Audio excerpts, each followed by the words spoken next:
Women కి gynaec problems start అవటము, చాలా depression కి గురవటం జరుగుతుంది. అట్లాగే నేను కూడా గురైనప్పుడు దాని నుంచి డైవర్షన్ కావాలనిపించి మైండ్ ని డైవర్ట్ చేసుకోవడానికి స్విమ్మింగ్ నేర్చుకోవాలనుకున్నాను. సో అట్లాగా స్టార్ట్ చేసిన నేను ఇంగ్లీష్ ఛానల్ ఆర్టికల్ గురించి చదివి నేను కూడా చేయాలి ఇట్లా అనుకున్నప్పుడు అందరూ కూడా చాలా ఎగతాళి చేశారు, నవ్వారు. నా మీద కార్టూన్స్, జోక్స్ అన్ని కూడా గ్రూప్స్ లో స్ప్రెడ్ చేసి ఇన్సల్ట్ చేయడం జరిగింది. కానీ నేను ఎవరికి ఏమీ నా సత్తా నిరూపించుకోవాలని లేకపోతే ఏదో చెప్పాలని నేను ఏనాడు అనుకోలేదు. 0 లెవెల్ నుంచి ఈ రోజు 150 కిలోమీటర్స్ రీచ్ స్విమ్మింగ్ చేయగలిగే స్టేజ్ కి ఎదగగలిగాను. అది అంతా కూడా కోచ్ జాన్ సిద్దిక్ గారు చాలా కేర్ తీసుకుని ట్రైన్ చేయడం జరిగింది.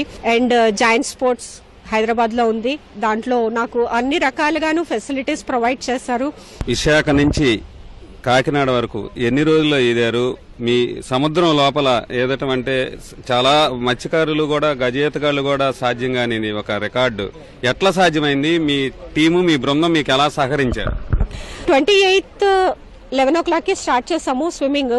ఒక డాక్టర్, 3 స్కూబా డైవర్స్ అండ్ ఒక అబ్జర్వర్, ఒక ఫీడర్ తో చిన్న టీమ్ స్టార్ట్ చేసాము. అండ్ రెడ్ క్రాస్ వాళ్ళు అంబులెన్స్ ప్రొవైడ్ చేయడంతో అంబులెన్స్ కూడా రోడ్ వేలో స్టార్ట్ అయింది. మా హస్బెండ్ రోడ్ వేలో ఫాలో అవుతుంటే మేము ఓషన్ లో వెళ్తున్న రూట్ లోనే వాళ్ళు ఫాలో అయ్యారు.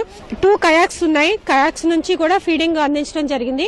గంటకి ఫీడింగ్ తీసుకోవడం చేశాను నేను. అది లిక్విడ్ ఫార్మేట్ లోనే తీసుకున్నా. అండ్ మధ్యాహ్నము ఒక చిన్న బ్రేక్ తీసుకుని ఒక హాఫ్ అన్ అవర్ బోట్ లోకి వెళ్లి పెరుగన్నం తిని మళ్ళీ స్విమ్మింగ్ స్టార్ట్ చేసేదాన్ని. ఈ జర్నీలో జెల్లీ ఫిష్ ని నాకు ఇబ్బంది పెట్టాయి. అండ్ చాలా